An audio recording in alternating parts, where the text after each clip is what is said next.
सीखें और अपना वक्त जो है वो उस हुनर को दें, उस फ़न को दें। लिहाजा वो अपने आप को तन्हाई से अपने आप को बचाएं। जब वो तन्हा होते हैं तो उनके ज़हनों में मुख्तलिफ़ किस्म के ख़यालात और वस्फ़ से पैदा होते हैं, जिसकी वजह से वो शैतानी तीरों का शिकार हो जाते हैं। लेकिन जब वो किसी हुनर में दिलचस्पी रखेंगे तो वो अपने उस काम में यानी वक्त देने की वजह से वो इस तरह अपने आप को गुनाहों से बचा सकेंगे। इसी तरह जो सातवां नुक्ता है वो ये है कि वो अपने दोस्तान यानी जो दोस्तों का इंतखाब है उसमें उन्हें दिक्कत करनी चाहिए। इसमें उनको तवज्जो करनी चाहिए कि हमारी दोस्ती जो है कैसे अफराद के साथ हो रही है। आया ये नेक हैं, अच्छे हैं, दीनदार हैं। फिर अगर उनका वास्ता जो है वो अच्छे और दीनदार लोगों से होगा तो उनके साथ इनकी इल्मी मबाहिस होंगी, अखलाकी बातें होंगी, कुरानी किसी मौज़ूआत पे वो उनसे इस्तिफ़ादा कर सकेंगे, किसी नुक्ता पर जो है वो उनकी तफसीर के बारे में जान सकेंगे, मारिफ़ अहले बैत को उनसे समझ सकेंगे। इसी तरह मसलन तारीख़ी मौज़ूआत हैं या मुख्तलिफ़ किस्म के जो मसाइल दरपेश हैं उसमें वो उनसे मदद ले सकते हैं।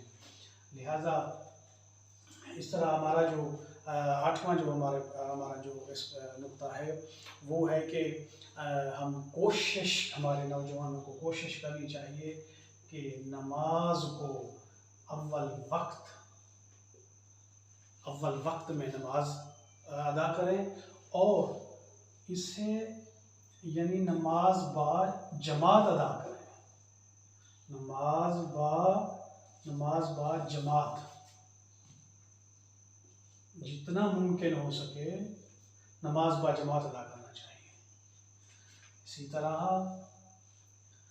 नवा जो हमारा नुक्ता है वो ये है कि नमाज फजर के बाद तिलावत कुरान किया करें और उसके तर्जुमा को पढ़ें। तर्जुमा के साथ साथ अपने ज़हन को फ़आल रखें और उनके बारे में तदब्बुर करें और सोचें और समझें, तफसीर का मुताला करें। मैं उम्मीदवार हूँ कि इन निकात की अगर रियायत की जाए तो और खुदा पर तवक्कल करते हुए जो है वो इंशाअल्लाह ये निकात उनके लिए मुफीद साबित होंगे और मुआशरे के हर गैर शादीशुदा जवान को अल्लाह तबारक व तआला एक मुनासिब और माकूल शरीके हयात का जो मौरद है वो जो है वो मुहैया फरमाएगा। व आखिर दावाना अनिल हम्दुलिल्लाहि रब्बिल